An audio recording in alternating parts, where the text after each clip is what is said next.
Good afternoon or good morning, depending on where you're joining us from. Thank you. It's so good to see so many familiar faces. We're really excited to be able to spend this time with you. I'm joined today by Andrew, and I'm going to just let you introduce yourself really briefly, Andrew. Hey everyone. My name's Andrew Lehr. I am the Director of Student Success at Anderson University in Indiana. Excited to be here. I wanted to say this came about because as Andrew and I have been sort of processing what's going on our campuses and the different stages that we've been through, I was telling him we have so many clients and so many people in the student life professional world who I think would benefit from a conversation just about what we've experienced and what we've learned and the hardships and the challenges. And what I'm finding as I work across all of our schools is that there's a little bit of trauma that student life professionals have endured and overcome, just like with a lot of different professions, as we've tried to show up for our students and fix problems for them, and at the same time kind of have no idea what we're doing.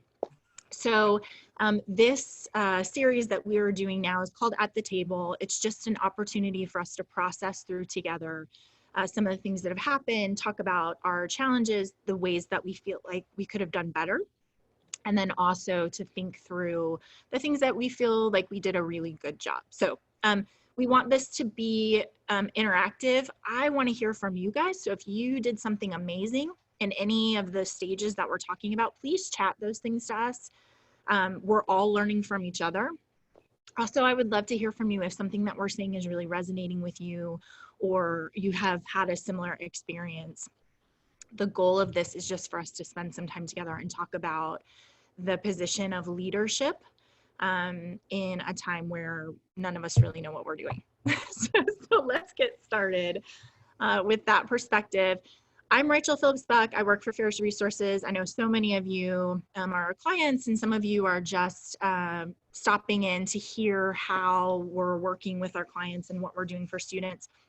Phillips Resources is really known in the professional world for relational retention, which is we are always challenging student life professionals to make sure they're seeing their students so they can accurately assess what's happening with them, so that they can get them the right engagements and interactions at the right time. You can imagine that this is particularly hard when our students are not on campus and we're not able to just go find them and see them. We have to actually figure out ways to assess what's going on with them. And so that can always be a challenge for us. Today, we're going to talk about kind of the case study of Anderson University. So we're going to talk about what is that school and what are some of the unique things about them. And then we're going to go through each of these different phases that you guys have lived through. So we have our disaster response. We have a sustained response, which is what happened over the course of the semester. We have an end of the semester kind of mourning response.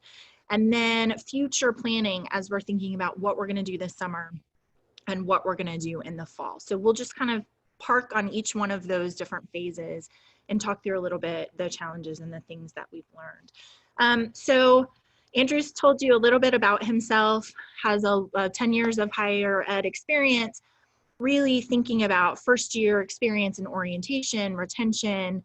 And Andrew, I think it's fair to say, like, in this current situation, your leadership and your guidance for your college campus has been really helpful. Can you talk just a little bit about your position and how it's changed over the last semester? Sure. Yeah, I'd love to. It's definitely taken a big pivot. So, my main role is really working with first year experience and helping, increase institutional retention. And even though I came from a residence life background, crisis management has not been part of my job description for a while, which I'm very thankful for after coming out of that world. But now, stepping into this time, we all had to pivot, right? We all suddenly became crisis management experts in this time. And so, I went from a position of being kind of in the background, like probably many of you, of, I'm the one, when Pharaoh's like, triaging and sending out our students to different case managers as we work with our student care team, things like that. And that changed really quickly in this, in a matter of days, even, of just like, okay, we have to not just do things like we normally were. We need to switch and find a new way to make sure that we aren't reacting to student care, but we're being proactive and figuring out ways to reach out to students in the midst of our own processing. So I was telling Rachel before this, it's like, I feel a little inadequate doing this just because I've never lived through a pandemic, just like, all of you. And so I appreciate, so much that, Ferris 360 has done for us, and just the platform. And then also this nice therapy session that I'm having with all of you as I process what I've learned. Yeah, but this has been, a quick transition into, all right, what is crisis management? How do we do that? How do we get the data that we need? And how do we disseminate that information quickly and well? Perfect. So can you just tell us about your institution? Yes. So yeah, I work at Anderson University in Indiana, not the one in South Carolina. I feel like I have to say that often. Yeah, we are a small, private, faith-based institution out of the Church of God tradition, which, if you're like me, I'd never heard of it before coming here, but it's a small, it's a, one denomination of evangelical faith, Christian faith. And so, yeah, small Christian campus in the middle of Indiana. We have, predominantly a traditional undergraduate program, although we do offer some graduate and doctoral degrees. And a large number of our students, I would say, come from Indiana. I would say definitely a majority of them come from the surrounding counties within that. And within that, we get a different mix. If you had looked at us, about 10 years ago, numbers would have been much higher. The Church of God numbers would have been much higher. We had a lot of students coming from those areas. And then as, enrollment and retention things have shifted over the years. We have fewer students that are coming from a Church of God background, but still several, majority of our students come from a faith perspective. And then our minority student population has increased significantly as well, which is something I'm really proud of our institution. And then just like you all, small private Christian institutions, we are, trying to figure out what does retention look like now in today's society. And so that's where a lot of my work is focused, and a lot of the institutional strategic plans are focused as well. Can you give us an idea? So before March, as we're talking about a higher at-risk population on your campus, what does that look like for Anderson? Yeah, so at-risk populations for us, a large part of it is socioeconomic status. A lot of students from, lower income families or lower income situations. One of the scholarship programs in Indiana is the 21st Century Scholar Program, which is something that students are able to apply into when they're in elementary school, middle school, and it carries with them in Indiana, the Indiana Commission for Higher Education helps them fund their college careers, and we have about 100 students from that population. So yeah, so minority student population, at-risk student population, all of them kind of bleed together. But I think, for us, that includes socioeconomic status, race and ethnicity, as well as, a variety of other factors. Great, thank you.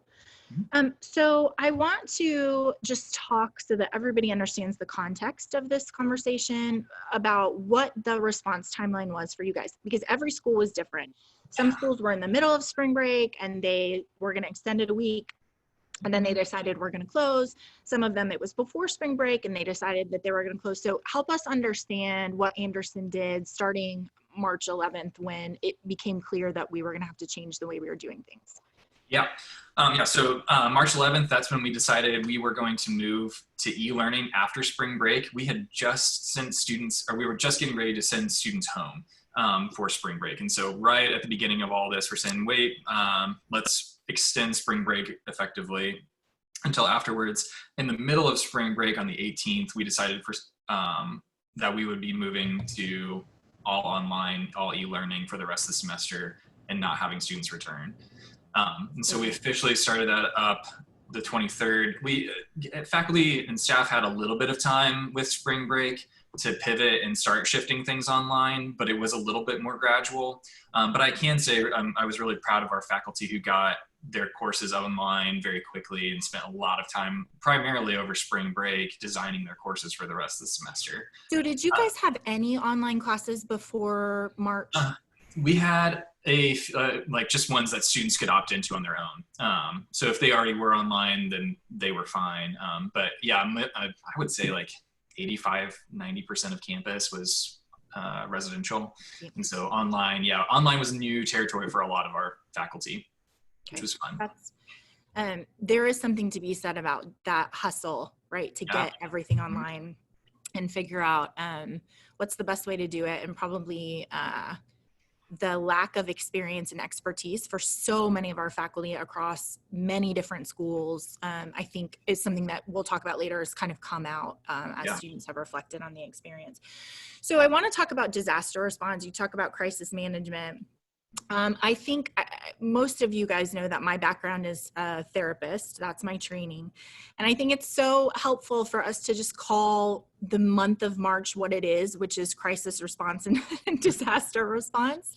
Because I think we all felt that inherently, but maybe using the right language to help us understand why it was so hard for us and why we really struggled with it is important. So when I'm talking about this disaster response time, I'm talking about the first couple of weeks where everything is always changing. We first think that we're just going to do online classes, and then we decide to close, and we're trying to scramble to figure out what to say to our students, and we don't know actually how this is going to develop into a 9-week long process we're having to manage. So some questions for you about your disaster response time. Yeah. What are things that you did in those first couple of weeks in terms of both transactional? So we've got to get students on online classes. We have to communicate with them about their stuff, those sorts of things. And then also that softer side, the relational side, where we're giving assurances, making sure that they feel seen. Can you talk to me about that? Sure.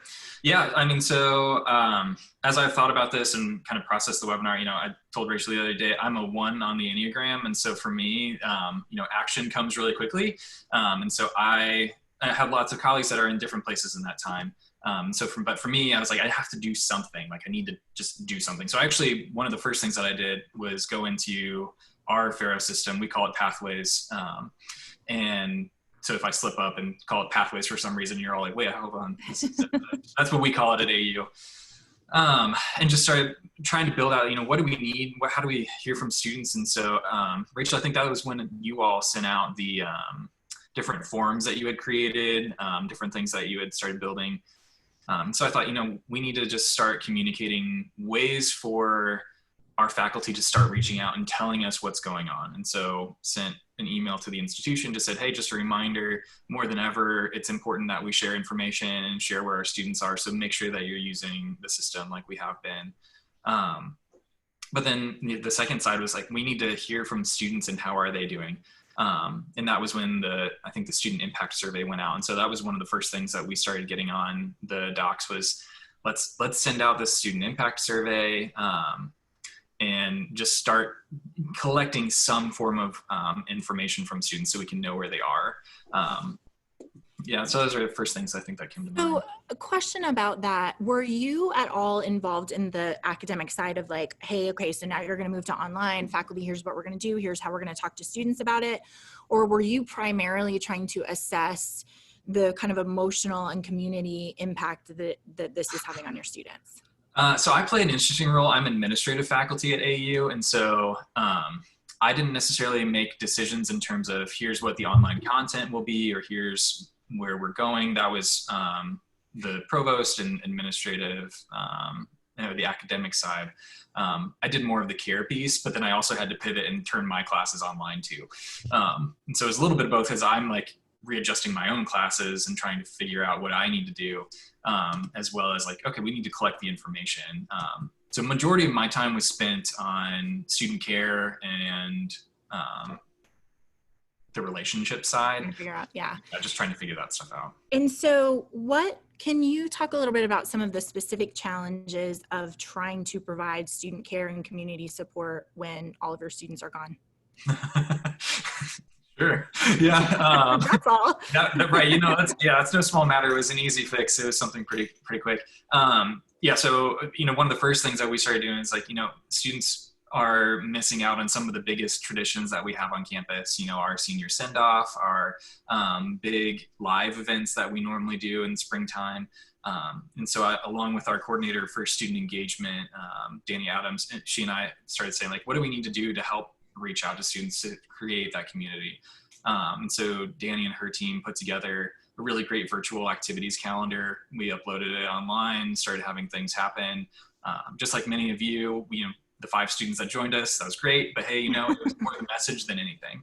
I think that's what, our department really tried to emphasize, was like, even if nobody shows up, even if it's not there, we still need to be the same person or the same people that we would have been were we on campus. And so how do we show up even in the midst of the unknown? And that was what we tried to do, and say, hey, like, this looks different.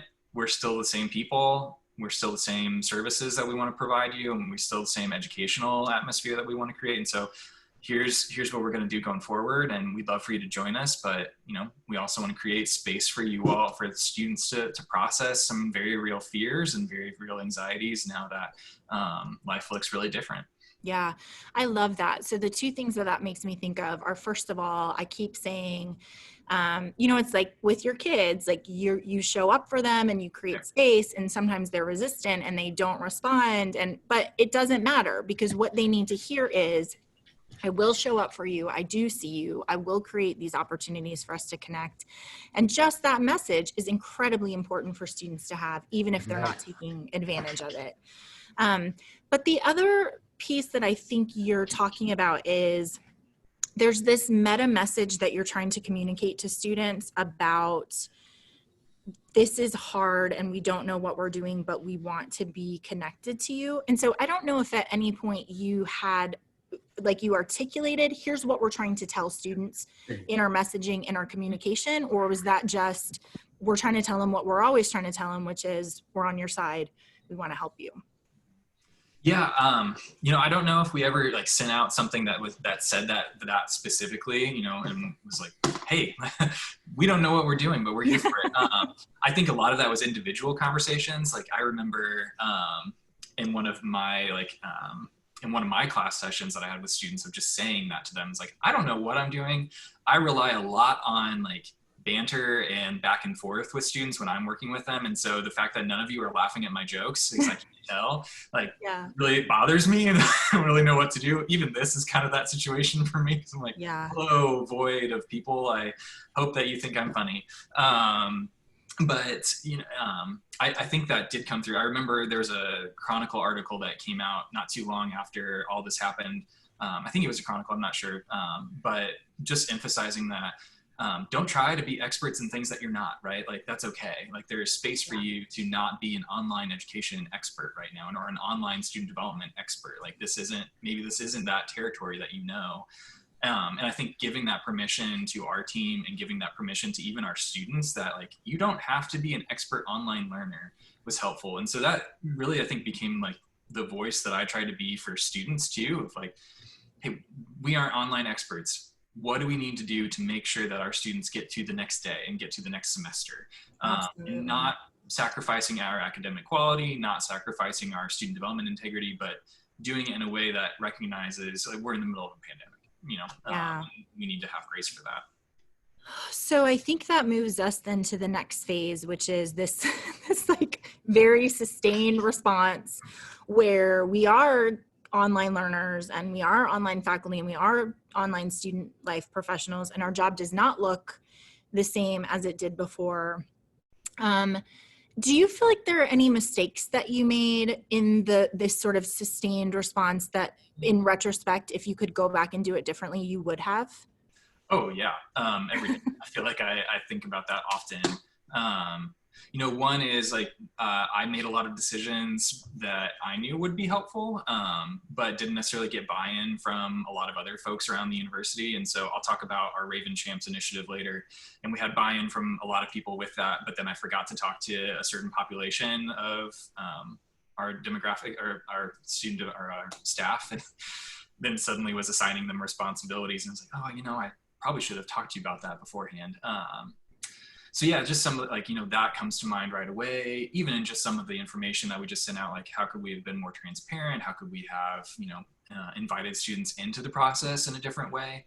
At the same time, I'm just really hopeful that there's not going to be another pandemic so that we don't have to, I can't think, oh yeah, last time that happened, I Right. didn't do this well, I'll write that down for the next time. But.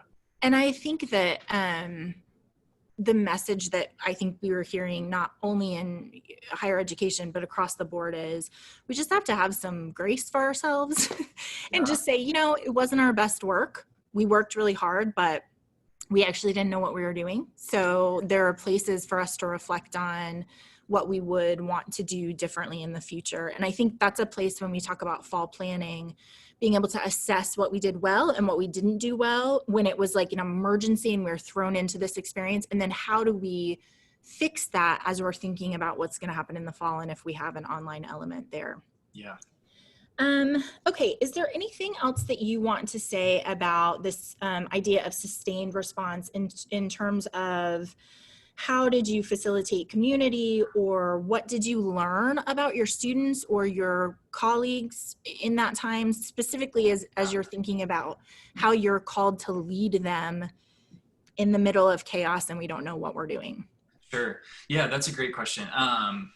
One thing that I was really proud of was that our faculty and our academic staff really came around each other and were able to say, what do we need to learn? And so I'll talk about student impact survey here in a minute. But one of the things that we started doing, our student success, I'll say that, yeah. I guess I can say it now. Should I say? I'll say it. So I chair our student success team, and as we were getting results in from our students, I just started pulling our information and saying, let's just start reading through this right now. And this was maybe 2 or 3 weeks into our sustained response. And we were able to pass that along to our provost and to our president's cabinet, who acted within the day and said, hey, we need to pay attention to what students are saying right now. Faculty, here's just an example. You all are doing wonderful work. Thank you for everything you're doing, but just be mindful of like some of these experiences that students are having right now. And I think that showed me one side of the university that I wouldn't normally see, that we can act quickly and that we can act with empathy as an institution instead of just individually. And that was really, really a wonderful thing to see. Yeah. I like that because it's kind of in the face of what we experience so often, which is a siloed approach, where I have this information and I'm doing something. Right. But when you have the kind of data that can inform all of your partners, the ability to say, I need to take leadership here to make sure that these different partners have the information, to inform what they need to be able to make those good decisions. Right. So was the information that you were learning from students, was that new? In other words, if you hadn't done a student survey, how would you have gathered information, or did you learn things from that survey that you wouldn't have been able to get otherwise? Yeah, great question. I'm trying to think if we would have gotten information otherwise. And I just don't know if we would have. And I'm not really saying that to say like, man, student impact survey saved us, but it really did in a lot of ways. And so if this is product placement, I'll take it because it's free. I mean, it was free. So free. It was awesome. Because I just don't think that we would have gotten that. So I tried really hard to get our, like the ask a question feature up and running on the student side of Pathways or Affairs for us. And I think maybe one student went to it because it just wasn't part of the campus culture, right? Like there wasn't really, like we don't have a technology-based solution for a lot of that. So much of it is relationship-based on campus, on site, that students would go to a certain person or reach out to certain people rather than, okay, I have a question, I guess I'll go online and fill out something on myself. And so for us, like that student impact survey, or even just, sending out a survey in general, was really helpful. And I think it communicated a lot to students too. And so one of the things that I read a lot about when I was reading the responses was just students feeling like that we had reached out, which I totally know that we did, right? Like I know my colleagues and I like reached out to a lot of our students, especially within our populations that we serve. But then I was also just thinking, it's like, really, like, how did you hear from us? But I think a lot of it is that we took the time to say, hey, tell us what's going on. And that communicated a lot to students, that we would take the time to say, hey, tell us what you're doing. How can we shift? What do we need to know right now? And then we followed through.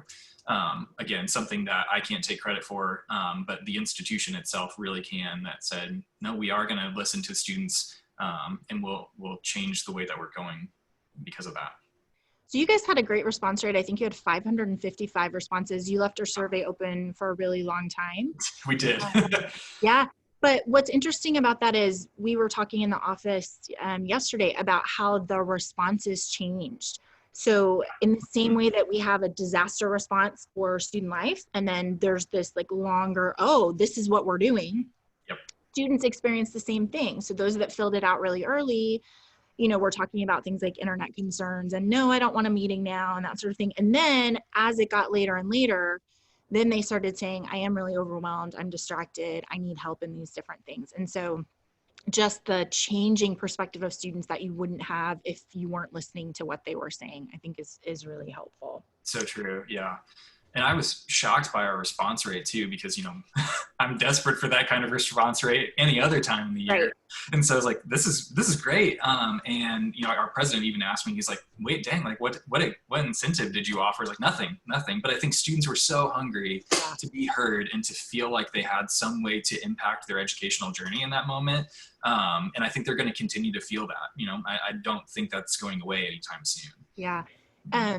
I think that this is true for professionals too. Yep. And that is, we are all so hungry to have solutions, to get some idea of what we're doing, and also to feel like we are all experiencing this in the same ways, that you sharing your experiences resonates with everybody else, and we feel less alone because we're able to have this kind of community where we're talking about it. So I think that's true. I think response rates across the board for all of our institutions were really phenomenal. Yeah. And I think you're right. It's students just needing a lifeline to say what's happening. Right. Okay, I want to move on. I've made this kind of punctuation about the end of the semester. And the reason I wanted to talk about the end of the semester is because what I'm finding is that there's a 2-week period. So depending on when your schedule is, there's a 2-week period that comes when your semester would normally be ending. I think your last day would have been May 8th. I think that's right. Yeah. So Yeah. We're in May already. What is a day anyway at this point? Exactly. But there's a 2-week period leading up to what would have been graduation. Mm-hmm. Where what I'm hearing from our schools is that it is uniquely painful to think about all that punctuation that comes at the end of the semester across every classification. We think obviously of our seniors, but you think of freshmen who are ending their freshman year and packing up their res hall and thinking about moving to the next place. You think about sophomores who are now going to be juniors and they're making this transition into thinking about career. All of these really specific rituals and traditions that we have in those last 2 weeks, that although over 8 weeks of a semester, it's very clear what we've lost because we're not being together. This sort of like, we want to spend time with each other. It's just a very well articulated morning of where we are and what's happening. And I didn't know if you had something that you wanted to add to that, or even just to process that a little bit. Yeah, I mean, it definitely, that all resonates with me a lot. I've spent a lot of time just thinking about what my senior year meant to me, and how important that was in my own journey, and how deprived our students are of that same thing. I think the sad part is that we can't fix that, right? Like I like to fix things, and that's not something that we can fix. It's not like we can bring them back for this experience again. It's not like they get to do a do-over of this. And so I know that's something that we have really spent a lot of time just talking about even just in our department meetings or just in individual conversations with students. I had 3 of my 4 leadership team members graduate at the end of the semester, and it was such a heartbreaking experience to have to do something over Zoom. And so, we're talking about putting something together when we're all able to see one another again. But even then, that's different. And so I think in some ways, just figuring out ways to honor that and recognize that. I was really proud of our marketing department. We put together a video for all of our graduating seniors and asked folks from around the different university to read names of students that they were close to or had a relationship with. And that was such a wonderful, meaningful way to celebrate them. It's still, not enough. And so, yeah, I thought a lot about that. And just the liturgies that our campuses have that we have to let go of, but at the same time acknowledge that. So I wish I had more encouraging things to say, but I think that there's a rightful place for us to sit in that and process it together, and also honor that with our students by saying, yeah, this is the worst. And we want to make sure that you also know that we aren't forgetting that. That's right. And I think that leadership to be able to say, we're sad too. Yeah. We're trying to figure out how to make that better for you, and we can't. We can do something, but we're not going to fix this problem. And it is distressing. The reason we're in this work is because that's the final product. You get to be celebrated and go out and change the world. And so when we don't have that, we're in that place of mourning with you as well. Okay, well, let's not dwell too much on the end of the semester, because it is a really sad place to be, but I think it's helpful just to articulate there is significant loss and mourning that comes when that semester is over and it's done. And we're not gonna come back together until sometime in the future. That's true. So I want to talk about summer plans. I have a couple of things to say about this because I think schools are feeling super overwhelmed about what's going to happen this summer. And kind of like, I don't know what we should be doing. Mm-hmm. We're entering into a weird place, right? Because normally during the summer, we let our students go. They go off to do their internships or go to camp or work or whatever they're going to do. And they have this break from us where we're not engaging with them all the time. And then they come back in the fall and then we start. And so summer typically for us is about planning for fall work, cleaning up the last semester, thinking about new freshmen coming, and then planning the initiatives that we're going to create in the fall. I think we're in a different position for summer this year. And so I have some things to say about that, but I wanted to know how you guys were thinking about the summer. Do you have initiatives for keeping in touch with students, or what is that planning looking like for you guys? Yeah, that's definitely something that we're wrestling with too. One of the things that we did right at the end of the semester was a Raven Champs initiative. Raven's our mascot. And so we took all the students, all of our undergrads, kind of like, you all recommended this and we followed through, and it was really great suggestions to reach out to each of our individual students. We opened cases for every single one and split them up thanks to a partnership with our athletic department and our educational support services, a variety of other places on campus, and reached out to every student. And so I think one of the things that we've thought through, it has been, that gives us some good identifiers for who our at-risk students are now, especially the ones who did follow back up with us as they reached out. For every 3 students that didn't answer the phone, there was at least one that did. And so figuring out, okay, who are the ones that are still really at risk, and how do we re-recruit them to the institution? A lot of it for us has also just been figuring out what's our communication strategy. And so even this morning in our department meeting, talking about, normally our new student communication looks very different. It's a lot of, here's what you need to do when you get to campus. Here's what you need to do when you get to about July and about August. But now, that's so different. So rather than spending time thinking about, okay, well, how do we craft this email? How do we craft this text? Maybe we need to reshift our thinking into what do students need to know right away, and what do students need to learn in a different format? And so one thing that we're doing is a semi-online orientation process that's going to continue throughout the summer rather than just in August. And so we're creating a course on our LMS Canvas that new students will have access to over the summer. They can complete modules, they can get to know different departments on campus. Again, we're building the bridge as we cross it. Is that the analogy? I don't know. I think so. I think that's Something, right. you know, building the plane as you fly it. I'll think we're building a thing and then we're doing it while we're building Right. it. You know, so that's something that we're thinking through. We've also had a lot of success with our Raven champs, our staff and faculty who helped out with that program, wanting to continue the relationships that they had with some of their students, which is great. You know, these people, you know, especially some of our coaches had never interacted with some of these students before, but that relationship building was really beneficial. And so it was so good to hear stories of, you know, students opening up and being vulnerable and sharing just because, you know, somebody called.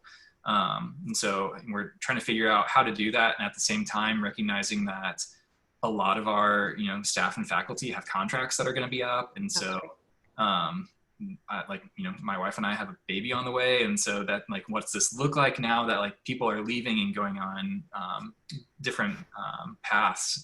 And yeah, I wish that I had a better way to say it. And this is a great thing to do right now. But I would also like to hear that. Yeah. So we have a question just to clarify. Did every student get a phone call? Even if they didn't pick up, every student got a phone call? Yep. Every student got a phone call, or at least hopefully. That was the goal, was that every student would be contacted on the phone. And you know, half the time we got parents. So Really? that was kind of funny. And so we realized, hey, we need to modify the way that we, you know, have phone numbers and stuff show up. Yeah, that's really interesting. Yeah, but actually, you know, it ended up being a really good thing. Yeah. Because I think a majority of, you know, for parents who answered, they had really great conversations with our staff and faculty. I had, you know, one person tell me, she's like, I actually really liked talking to parents more than I did students, because it just went so much further with parents to hear, oh yeah, like, you know, the director of our cultural resource center called me. Like, that's huge. You know, I don't see that person often, but you know, the fact that he's calling me is really great. Yeah. So people are really interested in this idea. So first of all, did you give the people who are calling like, hey, and we want you to assess these things? How did you frame that? Like, we just want students to hear a check-in, or what happened? Yeah, so I kind of put together a one sheet, although it ended up being more like a 3-sheet document about here's kind of the flow of what a conversation would look like. And so when I first started divvying out students to different coaches, or different champs in our terminology, I tried to find the students who were most at risk or experiencing the most challenges and gave those to our champs that I knew I could trust, knew exactly what to do, didn't have to give them much coaching in terms of what to talk about. But the rest of it was, you know, here's some things to hit on. And so we were able to import that student impact survey into Pathways for us. And so I kind of gave a breakdown. It's like, when you're getting ready to call a student, first thing to do, go check to make sure if they've registered for the fall semester or not. If they haven't registered, ask them about it, ask what they need to do. And then from there, check their student impact survey results. Is there anything of concern that you see? Is there anything that you want to address? And from there, gave a list of maybe like 7 or 8 questions that some of our student development directors helped put together. Like, tell me about what your life is right now, you know, what life is like for you right now, you know, just a variety of questions. I saw somebody asked. Andrew, everybody wants your document. Sure. Yeah, I'm happy to share it. Please don't judge it.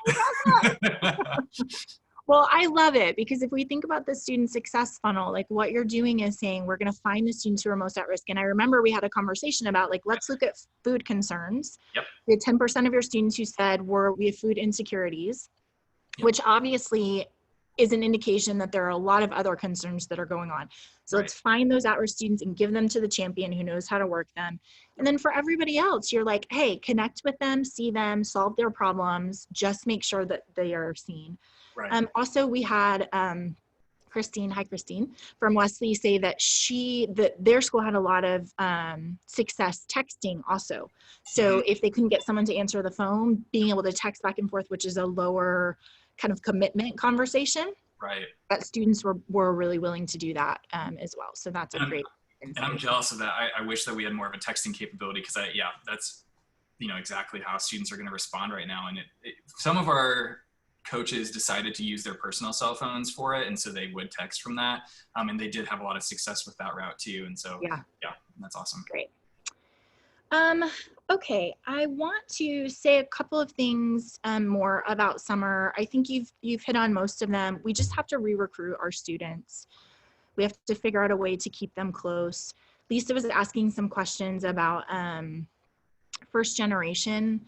And so I'm thinking about over the summer, um, we'll talk a little bit more about this, but what happened to us when we sent everybody home and moved them online was that was sudden, and we didn't have a way to explain or to understand what was happening, so we couldn't tell our students. Well, now we have a lot of data about what's going on with students, and what's happening with them is they're distracted, they're overwhelmed, they don't know what they're doing, they miss easy access to faculty, they don't have a place in their home to be able to focus on what's going on. Their parents are forgetting that although they're home, they're doing schoolwork, so stop asking me to empty the dishwasher, because I'm in the middle of my classes. So we have a better understanding of some of the challenges that have faced our students as we move to this online piece. And so one of the things that I think would be super helpful is, in the same way that you're thinking about first year students coming to be freshmen and how we're teaching them in these bite-sized pieces, here's what you learn in orientation, here's why you do advising, here's, right? That we actually could create some programs for our students that say, here's how you take a good online class. Yeah. Here are some suggestions about that. As we get closer, think about creating a space that would be a way for us to create content for them about what's coming in the future. And to your point earlier, it's a way for us to get touch point connections with them, even if they never respond, right? Even if they're like, I'm not emailing you back, but I would like to hear about what's a way that I should do online classes when there's no schedule.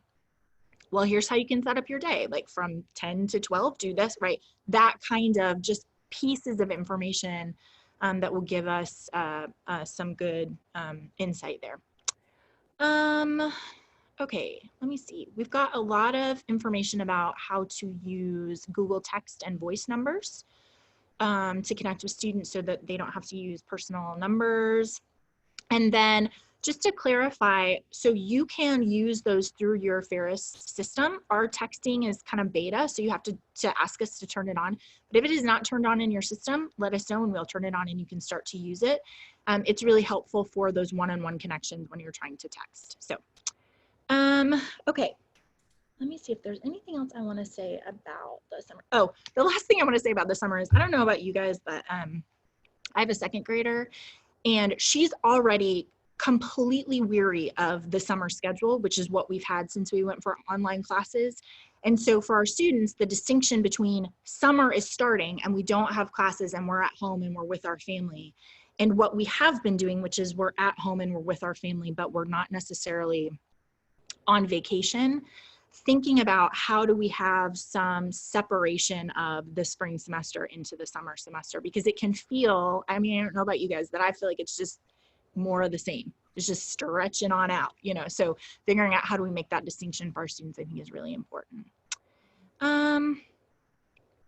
Sorry, I got off track. I was talking about how to connect with students, and I think first generation students, Lisa, if you think about how you're feeding them information, I think that's what I would do with those students, is just to say, hey, this is how you can be successful still. This is what it's going to look like.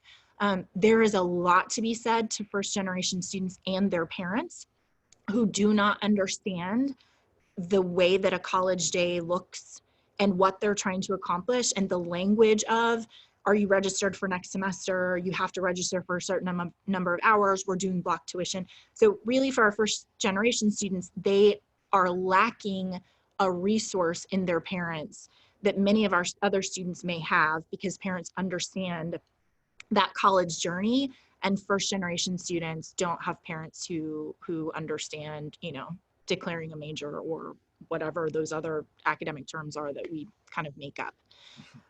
So I think just being very intrusive and helping first generation students and their parents understand the process and how to be successful and what their days look like and stuff would be really helpful. Maybe we can do a webinar on that. That'd be helpful.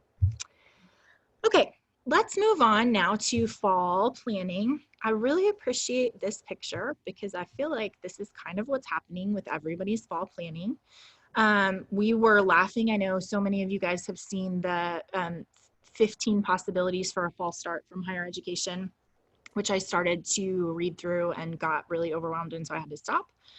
But if you think about hybrid or all online or everybody coming back or only graduate students coming back or just bringing freshmen, there's just so many possibilities of what the fall is going to look like. So Andrew, can you tell us where are you guys? What are you thinking? How are you planning? What's happening on your campus? Yeah,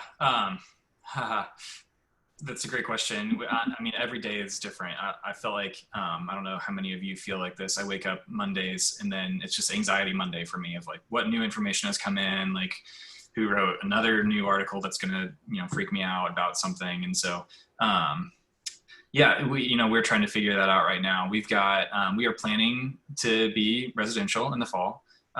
That's at least our goal, and that's what we're communicating to students and families, but we're also taking into account all the guidelines and recommendations from the CDC and our public health officials, as well as our governor as well. And so, that's the goal, right? But then we are also creating a lot of contingency plans.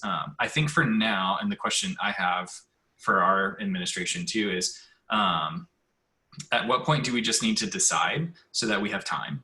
And so, so many staff and faculty go off contract soon, and, summer looks very different. And so, at what point do we need to either say pause, or what point do we need to say, this is the deciding time and we're just going to go forward?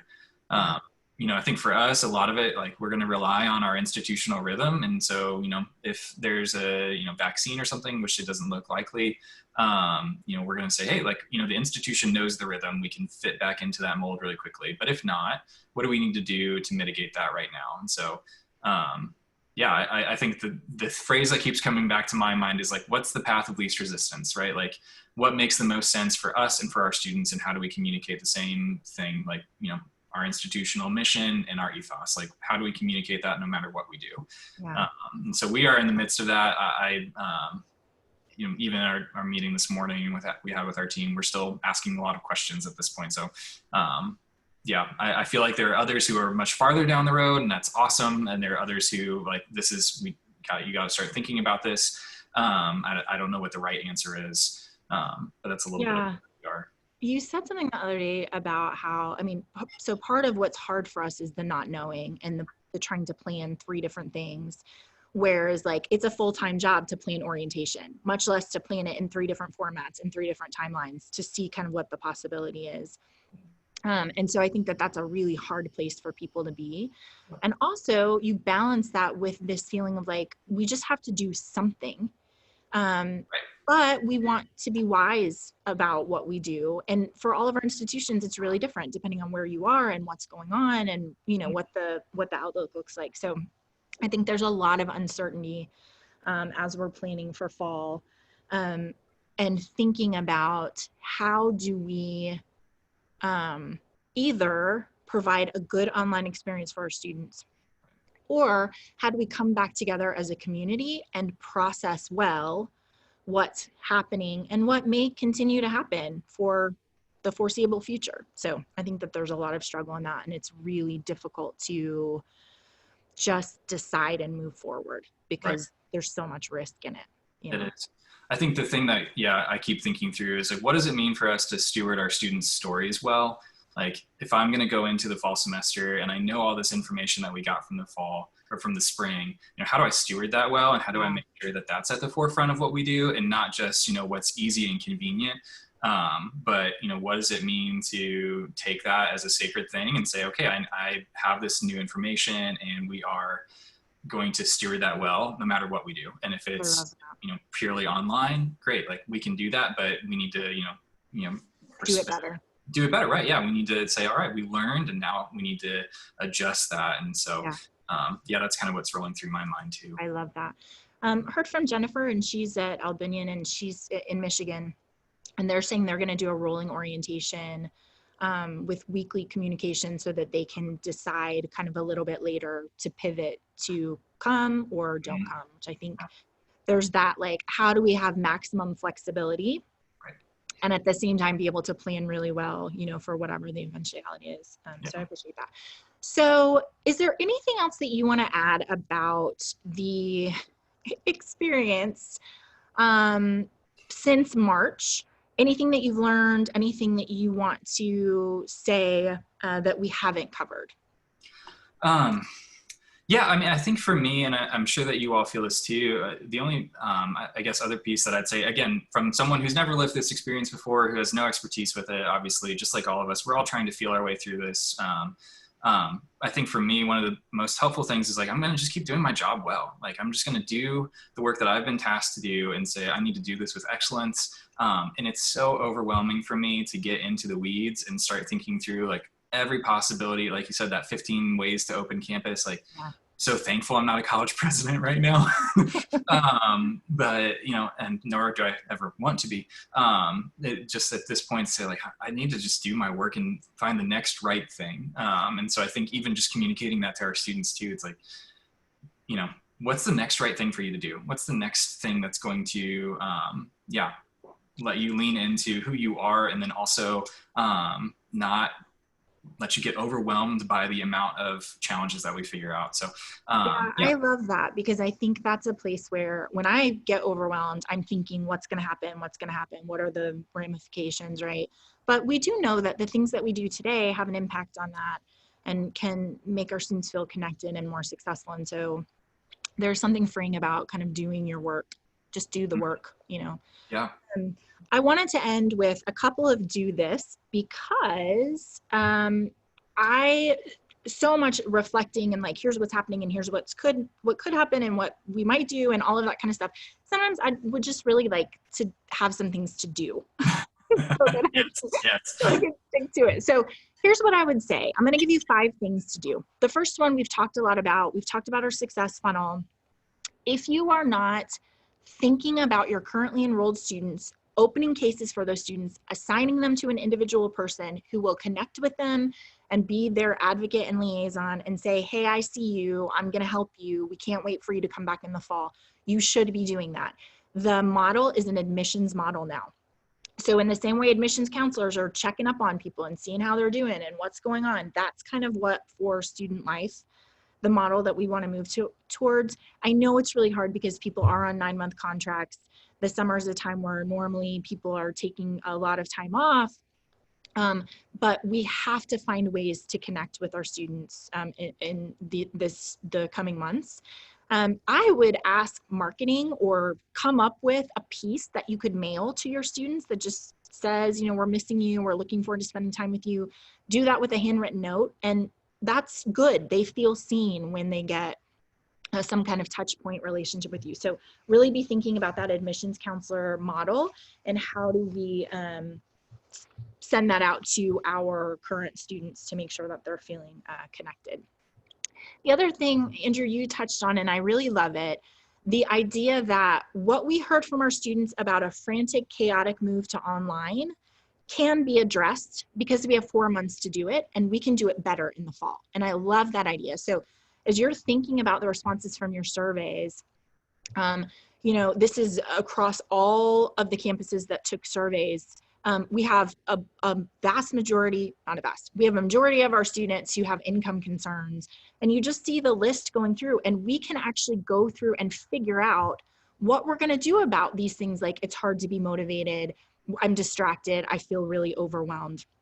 And I would create the list of what you've learned from your students, and I would be drawing direct interventions to, you're feeling overwhelmed, we've got to go to faculty and say, listen, I know that you're not an expert on online learning, but giving students 7 times the amount of assignments that you would give them on an in-ground class, it makes them feel overwhelmed, and it's hard for them to be successful. So I think some of the teaching of that, to your point, Lisa, about computer and laptop access and internet access, those are things that we have to figure out how we're going to solve. I know Hardin-Simmons bought a bunch of hotspots and laptops and went and found the students and gave them rented those out to them. But as we think about how do you have access to computers, you have students who don't have internet, you have faculty and staff that don't have the kind of internet that they need. So thinking about, do we give vouchers to our faculty and staff who are gonna have to stay home and use internet to help them with that.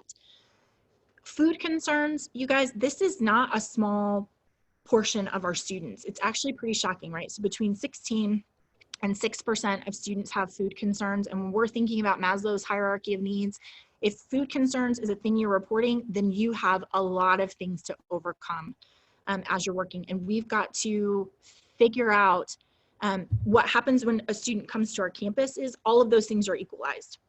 We give them internet, we give them food to eat, we give them a place to stay. So all they have to do is go to classes and study. And when we're seeing these things that are detracting from the experience, I think we have time to be really smart about how we're brainstorming to fix those things. The other thing that I think you can do right now is to look at your final grades. There's a lot to be said about final grades. You want to think through what you're doing for your probation students, so students that normally would be on academic probation. There needs to probably be a different process for that so that we have a little bit of grace for the hardship. Also, we have schools that there was a period where they were letting students pick, pass, or fail. Now final grades are in. We have schools that are saying, hey, look back at your grades. You can choose now to take them pass, fail. So figuring out what we're going to do about those grades and how it's going to affect them coming back, whether they're on probation, what their GPA looks like, what their major GPA looks like, that's a place for you to start solving some problems there.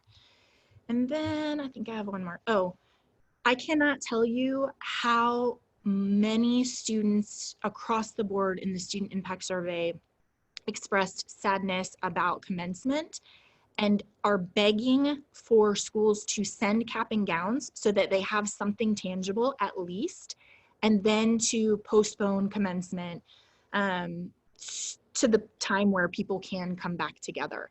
And so I really love other celebrations like you were talking about. It's really important to say we see you and you're important and we want to celebrate that now, but also we recognize that that is not a substitute for your family coming and walking across the stage and shaking the president's hand. And so keeping that in mind, that it is an ending to a 4-year journey for these students, and they need something tangible and something to look forward to for that, I think is really important.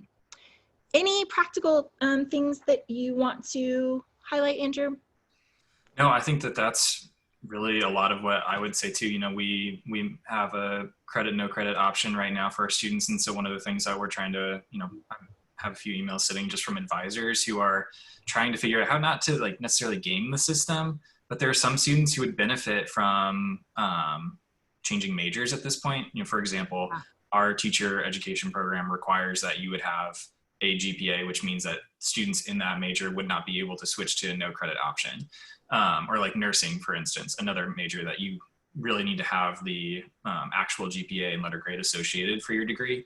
And so now is that time to have those hard conversations with students and try to figure out like, hey, this doesn't seem like the best option. What can we do to make sure that you succeed? Yeah. Again, you know, those are the conversations you never really want to have in the first place, but now it's kind of that critical time where you almost have to now.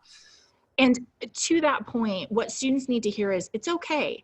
Yeah. There's a lot of what students are experiencing is a lot of shaming, and I don't think intentionally, but there's a lot of good reasons for you not to take a class, pass and fail when things are normal, right? Right. So we do have to communicate to them, hey, it's okay.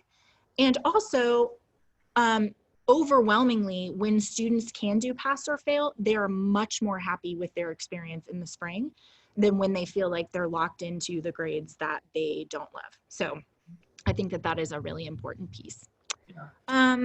Okay, well, we're coming right up on time. I usually finish early, but we're right up on time. So I'm gonna stick around a little bit. Andrew, I would love for you to stick around a little bit if there are more questions or more conversations. I think I hit all of the questions in there. If I didn't, I'm happy to spend time with you guys one-on-one. Thank you so much for coming. I want you to be encouraged about what we have lived through. It's been really hard. We are having personal trauma with sicknesses and children staying home and trying to figure out how to do our jobs in a completely different way. And also we're having to show up for our students and provide leadership and a straight path forward and give them the support and the foundation that they need to be successful. So it's really good work you guys are doing. It's really hard work. And we just want to continue to partner with you and make sure that we can lead your students through to success. So thank you so much for joining us. We'll stick around for a little bit if you have other questions, but really good to spend time with you.